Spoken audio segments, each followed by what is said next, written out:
Assalamualaikum warahmatullahi wabarakatuh. Salam, Om Swastiastu, Namo Buddhaya, dan salam kebajikan. Selamat pagi, kami dari kelompok 6 yang beranggotakan saya sendiri, Bobby Firmansyah dengan NIM 0100200055, Askanisa Albiro dengan NIM 0100200049, Bella Azalia Ugami dengan NIM 0100200051, Berkatimanta Tarigan dengan NIM 0100200053, Kadri Aldanov Birwen dengan NIM 0100200057. Kami akan mempresentasikan analisis putusan Mahkamah Agung tentang harta dan waris PT Pertamina Tbk dengan nomor putusan Mahkamah Agung 305/PDT/2011/PN Manado. Tanggal putusan 21 November 2011. Kuasa hukum dalam perkara ini yaitu Riki Rahmadi SAMH, Andi Suhernandi SAMH, dan Susilawati SAMH. Pihak pemohon itu sendiri merupakan ahli waris Dotu Simontudus yang beralamat di Kabupaten Minahasa, Sulawesi Utara. Pihak pemohon telah menggugat PT Pertamina Tbk dikarenakan PT Pertamina Tbk dianggap telah mengambil sebagian tanah yang mana itu milik almarhum Dotu Simontudus. Berikut akan dijelaskan lebih lanjut oleh Askanisa Albiro. Duduk perkara. 1. Pada tahun 1994, ahli waris Dotu Simontudus sepakat untuk menempuh jalur hukum dengan menggugat PT Pertamina Tbk dan Gubernur Sulawesi Utara melalui Pengadilan Negeri Manado dengan nomor perkara 368-PDT.G/1994-PN-MDO. Hal ini dilatar belakangi karena adanya pembangunan depot Pertamina di atas tanah penggugat tanpa adanya uang pembebasan tanah oleh Pertamina maupun pemerintah daerah Sulawesi Utara. Berdasarkan hal tersebut, pemohon memohon pengadilan untuk mengabulkan permohonan pemohon.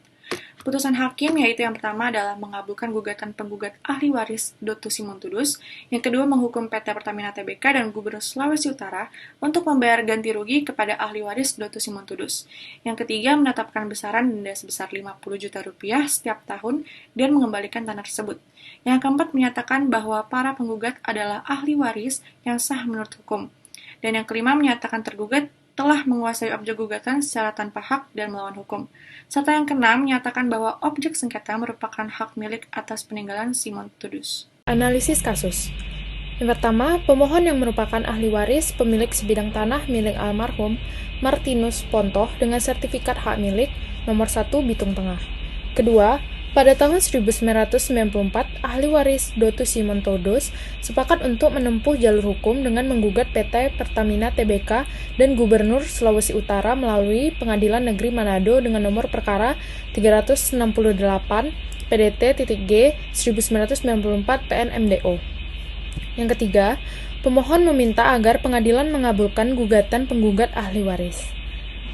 Dan selanjutnya, pengadilan mengabulkan putusan dan menjatuhi sanksi denda kepada tergugat, namun tergugat mengajukan banding dan tetap saja hasil sidang dimenangkan oleh ahli waris Dotu Simon.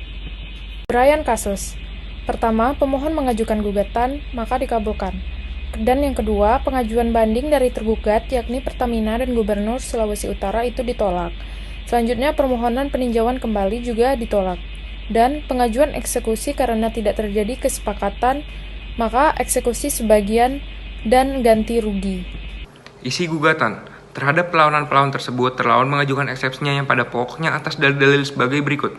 Gugatan perlawanan cacat formil, bahwa setelah melewati 2 kali persidangan, pelawan menyatakan tetap pada gugatan perlawanan walaupun sudah diberitahukan ada 4 orang terlawan yang sudah meninggal dunia, masing-masing atas nama Hendrik Warau sebagai terlawan 1, Saul Ramis Langelo sebagai terlawan 3, Mariam Sumuruk sebagai terlawan 10, dan Welmina Rorong sebagai terlawan 13. Bahwa oleh karena pelawan menyatakan di persidangan tetap pada gugatan pelawan dan tidak menarik pihak ahli waris terlawan yang sudah meninggal tersebut, yuridis gugatan perlawanan cacat formil atau cacat hukum, dan gugatan perlawanan tidak dapat diterima. Bahwa dalam ilmu hukum dan dalam praktek hidup bermasyarakat dikenal 2 macam badan hukum, yakni yang pertama badan hukum kenegaraan atau publik rechtelik personen, di dalamnya yaitu Negara Republik Indonesia, provinsi, kota, dan kabupaten. Dan yang kedua badan hukum keperdataan atau civil rechtelik personen, di dalamnya antara lain perseroan terbatas, bagaimana dalam pasal 36 Kitab Undang-Undang Hukum Dagang. Bahwa dalam perkara perlawanan PT Pertamina Persero, Direktur Utama PT Pertamina memberikan surat kuasa khusus dengan hak substitusi kepada Jaksa Agung Republik Indonesia nomor SK 337-C/000000/2006 tanggal 7 April 2006 dan Surat Kuasa Khusus Substitusi dari Jaksa Agung Republik Indonesia nomor SK 014-A-JA-04-2006 tanggal 13 April 2006 kepada Tias Muharto SH, M. Akip SM, Cahyaning Nurate WSH, dan Laswan SH, semuanya sebagai jaksa pengacara negara, bahwa oleh karena mengajukan perlawanan adalah badan hukum keberdataan atau civil rechtelijk rechtspersonen, dalam hal ini persoalan terbatas PT Pertamina.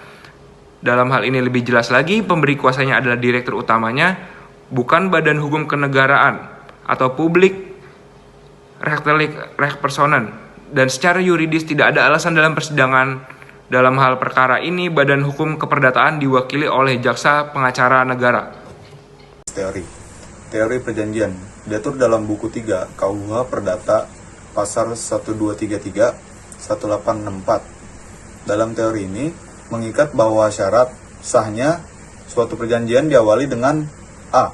Kata sepakat, B. Kecakapan membuat perjanjian, C. Ada sebab halal, D. Dan ada hal tertentu.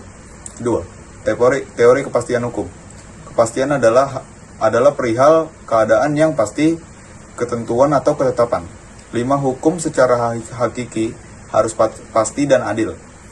Dalam kasus sengketa tanah di atas, kepastian hukum meninjau mengenai ketentuan ganti rugi yang sah secara hukum. 3. Teori keadilan.